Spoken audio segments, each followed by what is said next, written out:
L'Église d'Afrique du Nord, du IIe au XIIe siècle par Joseph Kuok, chapitre 8. L'Église d'Afrique devant la conquête arabe.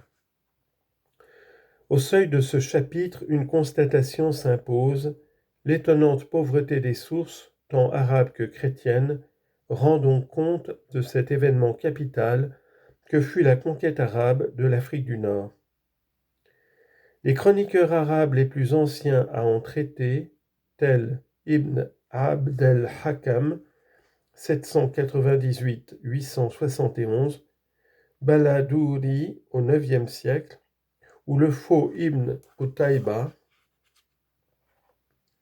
on lit en note, l'ouvrage d'Ibn Abd al-Hakam, Futuh Ifriqiya wal-Andalus, est la source la plus ancienne. Nous la citerons ici d'après l'édition et la traduction de A. Gatto, Alger, 1948. Sur le faux Ibn Qutayba, voir Henri Pérez, Kitab al-Imana, Wassiyasa, revue tunisienne de 1934, fin de note. Sont postérieurs de plus de 2 siècles aux événements. Ils s'en remettent le plus souvent à la mémoire et aux déclarations des traditionnistes, généralement plus soucieux d'hagiographie et de merveilleux que d'histoire et d'objectivité. Les auteurs postérieurs des XIe, XIVe siècles, tels al-Maliki, Ibn al-Athir, Ibn Izari et même Ibn Khaldoun, croient devoir eux aussi verser leur tribut au merveilleux des origines de l'islam au Maghreb. Chez tous, il convient de discerner les données révélatrices d'un fait ou d'une situation. Il reste de toute manière les auteurs les plus autorisés pour fonder une vue aussi exacte, cohérente et vraisemblable que possible du contexte historique de l'implantation de l'islam au Maghreb. Quant aux sources chrétiennes d'Orient ou d'Occident, elles deviennent subitement laconiques sur les événements de la seconde moitié du 7e siècle. À partir de 650, on assiste à un effondrement d'une documentation auparavant abondante, comme si les chroniques avaient sombré d'un coup dans quelques naufrages, ou comme si les relations des évêques africains avec Rome ou Byzance, jusqu'ici notre source majeure, avaient été drastiquement interrompues à tout jamais. Il faudra désormais se contenter de simples allusions de plus en plus rares dans des chroniques souvent de second rang. Dans ce chapitre, on cherchera moins à reconstituer une époque qu'à cerner les limites de la survivance chrétienne au sein de cette mutation radicale que fut l'implantation de l'islam en Afrique du Nord. Il faudra cependant préciser les faits d'histoire politique contre lesquels se sont débattus les survivants de l'antique Église d'Afrique. C'est ensuite seulement qu'on pourra tenter d'examiner de plus près le pourquoi et le comment de la disparition du christianisme. 1. La conquête arabe, 649-715. Moins de 7 ans après la prise d'Alexandrie par Amr ben al-As en 642, les Byzantins s'effondraient sous les coups des Arabes à Sbeitla, sous Fethullah en 649. Ce fut le début de la conquête arabe de l'Afrique du Nord. Celle-ci se poursuivit, avec alternance de revers et de succès pendant près de 50 ans, jusqu'à la prise de Carthage en 698. À la lecture des chroniqueurs anciens, on peut discerner 8 campagnes menées par 7 chefs de guerre différents. Première campagne en 649. La première campagne, 646-649, fut menée par Abdallah ben Saad. Comme nous y avons fait allusion dans notre chapitre précédent, l'invasion ne fut pas totalement imprévisible. Depuis la prise d'Alexandrie, on assistait chaque année à une lente progression d'est en ouest de la poussée arabo-musulmane. Les Byzantins ne paraissent pas s'être émus outre mesure. Du côté arabe, on piaffait d'impatience devant les réticences du calife Omar. se méfiant de ce Maghreb, entre guillemets, décevant et perfide.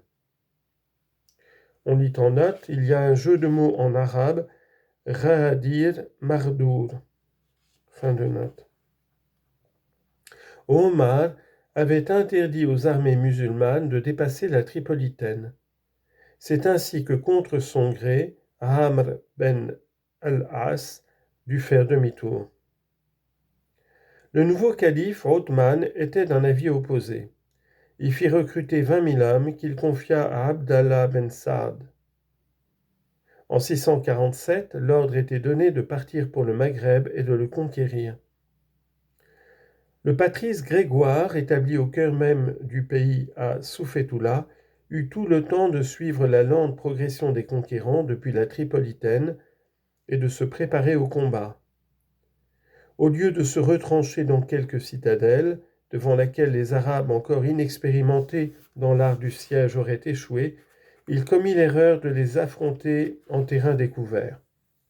Il fut tué au cours de la bataille et son armée en déroute abandonna Soufetoula, qui fut livrée au pillage, ainsi que les villes voisines de la Castilia, Djarid actuelle. On y en note. De nombreuses légendes se sont greffées sur ce combat, voir entre autres Nouwairi dans l'histoire des Berbères, traduction de Slan, Ibn Naji Ma'alim al-Imam, Ibn Izari Bayan, traduction Fagnan, etc. Parmi les sources occidentales, seul Isidore Pacensis, à ma connaissance, signale en même temps que la prise de Tripoli et de Ghadamès par les Arabes, la défaite de Grégoire. Fin de note.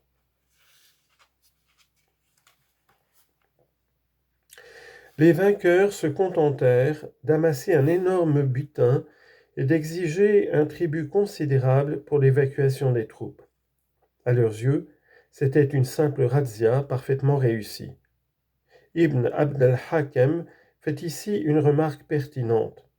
Les Arabes, dit-il, se retirèrent sans laisser derrière eux un gouverneur et sans établir un Kairawan, c'est-à-dire un camp militaire permanent. Cette notation mérite d'être soulignée, car elle atteste une des constantes de l'histoire des conquêtes musulmanes. L'islam, en effet, s'est développé dans les pays où il avait pris pied, à partir de camps militaires, devenant par la suite villes et centres politico-religieux. Les exemples ne manquent pas en ce premier siècle de l'islam. Fustat, cellule mère du Caire, Koufa en Irak, etc. Les habitants de la Byzacène et de la proconsulaire n'apprécièrent pas différemment, on peut le penser, la défaite de Soufetoula. Simple razzia pour eux aussi, analogue à celle qu'ils avaient subie de la part des chameliers berbères dans le passé. Mais razzia tout de même, plus inquiétante, vu l'origine de ces nomades qui venaient de loin et dont on savait qu'ils avaient déjà conquis les cités prestigieuses de Damas, Jérusalem et Alexandrie. Le souvenir d'autres envahisseurs lointains, les Vandales, ne pouvait manquer de s'imposer à l'esprit. Déjà, un mouvement d'exode vers les îles voisines de l'Italie s'amorçait, premier symptôme d'une migration qui s'amplifiera au cours des autres campagnes. De leur côté, les tribus berbères tirèrent la leçon de l'événement.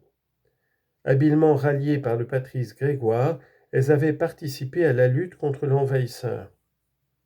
L'échec des Byzantins, suivi de l'exode d'un grand nombre d'entre eux, leur fit comprendre que désormais, elles ne devaient plus compter que sur leurs propres forces pour leur défense. Deuxième campagne, 661-663. La deuxième campagne fut menée par Muawiyah ben Hudayj. Les troupes arabes pénétrèrent jusqu'à Zbiba, enlevèrent Jalula à l'entrée du Djebel Ousselet et battirent dans la région d'El-Jem les 30 000 hommes fraîchement débarqués à Hadrumet, Sousse, que commandait Nicéphore. Une fois de plus, pourvus d'un copieux butin, les Arabes se retirèrent. Mais en haut lieu, on s'orientait de plus en plus vers une occupation permanente. Il fallait pour cela trouver l'homme capable de bâtir une ville qui servirait de camp à l'armée et de soumettre la population locale. On estima en disposer d'un en la personne de Uqba ben Nafi, qui s'était illustré en 662 par une attaque navale sur Syracuse et qui venait de guerroyer en Cyrénaïque, au Fezzan, poussant même une pointe en 666, si l'on en croit Ibn Abd el-Hakam, jusque chez les Noirs du Kawar.